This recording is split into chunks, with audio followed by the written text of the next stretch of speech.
wabarakatuh. Sebelumnya perkenalkan Bu, kami dari Universitas Muhammadiyah Purworejo, program studi manajemen. Saya Roman Mustafuddin.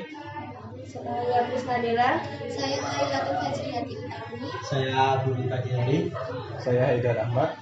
Saya Sebelumnya kami boleh tanya lagi. Saya Rita Purnamasari. Saya pengelola Bimba IUEO. Terima kasih kami ucapkan kepada Ibu telah berkenan menyempatkan waktunya untuk melakukan wawancara bersama kami pada pagi hari ini. Maksud dan tujuan kami kemari yang pertama ingin silaturahmi bersama Ibu dan juga staf pengajar. Yang kedua kami ingin mewawancarai terkait dengan bisnis waralaba yang Ibu jalankan ini. Baik, tidak usah berlama-lama, kita mulaikan saja wawancara pada pagi hari ini. Baik, dari sekian banyak waralaba ini Bu, kenapa Ibu memilih waralaba Bimba IUEO ini Bu? Ya, terima kasih kedatangannya kakak-kakak dari Universitas Muhammadiyah Purworejo. Saya merasa bangga kakak-kakak bisa datang hari ini dan saya bisa menceritakan pengalaman saya dengan bersama Bimba IUEO ini. Saya memilih waralaba Bimba ini karena saya punya cita-cita untuk mencerdaskan kehidupan bangsa. Memang agak lebay cita-cita saya ini, tapi saya merasa saya harus punya andil di bidang pendidikan.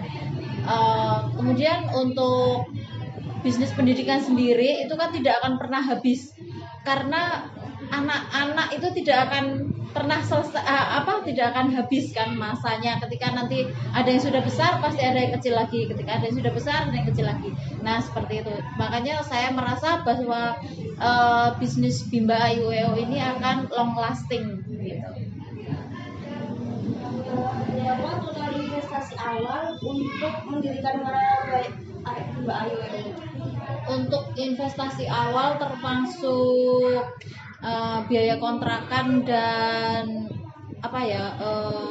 modul, kemudian ATK itu sekitar 20 sampai 25 juta.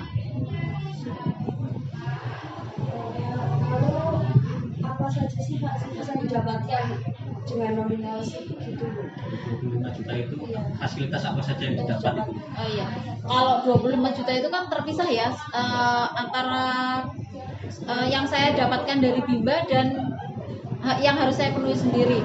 Jadi kalau yang untuk kontrakan itu kan sekitar berapa ya? Kalau untuk kontrakan sekitar 15 jutanya sendiri. Nah kalau untuk franchise-nya, ini franchise Bimba ini tidak mahal. 1 tahunnya hanya 2.500.000, murah sekali franchise. Nah untuk yang saya dapatkan dari 2.500.000 itu saya memiliki lisensi. Jadi saya mempunyai legalitas untuk mendirikan Bimba, menggunakan brand Bimba dan melakukan pelatihan menggunakan fasilitas Bimba. Pelatihan yang kami dapat itu ada pelatihan dasar, kemudian pelatihan setiap minggu, kemudian ada parenting, dan ada pelatihan ada training KU setiap 2 minggu sekali.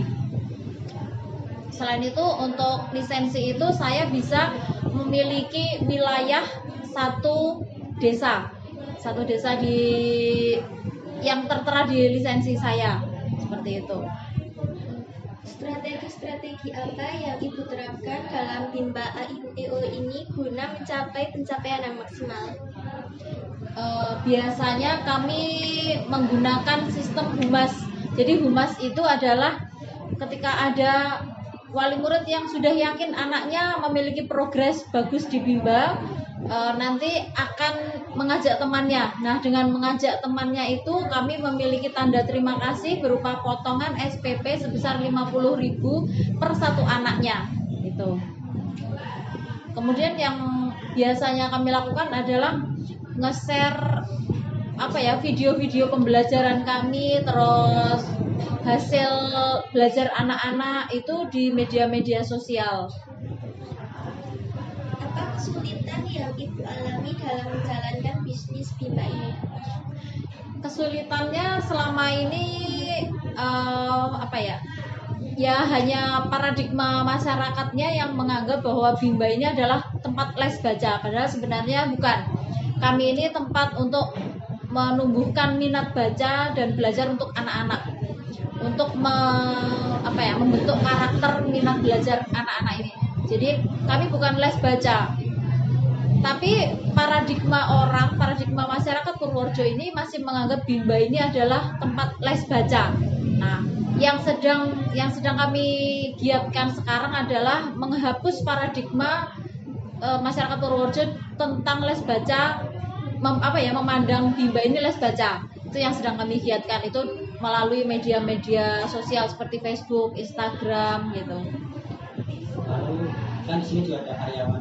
Ya. Untuk satu unit ini berapa karyawan? Terus perannya itu bagaimana?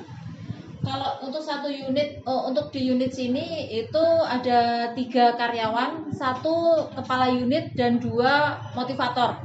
Kepala unit itu bertugas untuk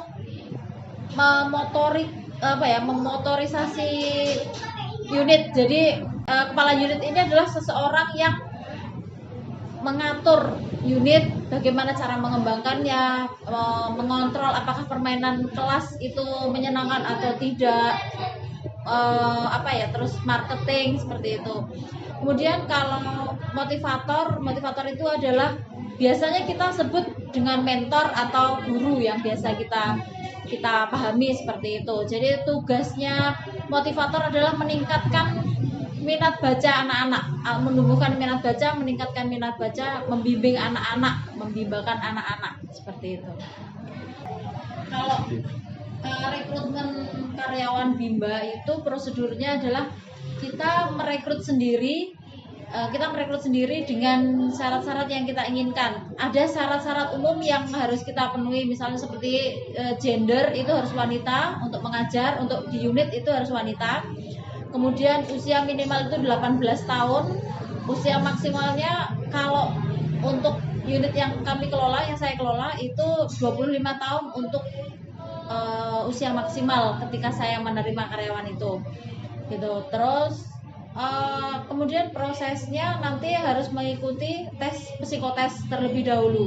Hasil psikotes tersebut yang memutuskan dia disarankan atau lolos atau tidaknya itu dari Bimba Pusat. Jadi kami mengirimkan catatan atau data-data dari peserta psikotes tersebut ke pusat, kemudian pusat yang akan menganalisa, memberikan hasil kepada kami bisa disarankan atau tidak. Ketika sudah disarankan, maka akan kami lanjutkan ke sesi wawancara. Ketika sudah selesai sesi wawancara, dia kalau sudah lolos bisa mengikuti pelatihan. Kemudian setelah pelatihan nanti akan ada magang namanya. Magang. Ketika di magang ini kita menganalisa guru ini akan mampu atau cocok atau enggak di Bimba dalam waktu 1 bulan. Kalau 1 bulan kita bimbing, ternyata dia tidak seperti yang diharapkan, kemungkinan memang tidak cocok di Bimba, seperti itu. Untuk selanjutnya terkait dengan pendapatan, itu berapa kira-kira pendapatan per bulannya? Pendapatan saya. Kalau pendapatan saya dari Bimba ini, kalau untuk unit sini tuh sekitar 12 juta. 12 juta dan keuntungan saya itu sekitar 40%. Lalu untuk kembali modal, semoga usaha waralaba yang Ibu jalankan ini semakin sukses. Berhubung wawancara ini telah selesai, kami mohon pamit. Sekali lagi kami ucapkan terima kasih banyak atas kesempatan dan waktunya untuk kami melakukan wawancara bersama Ibu.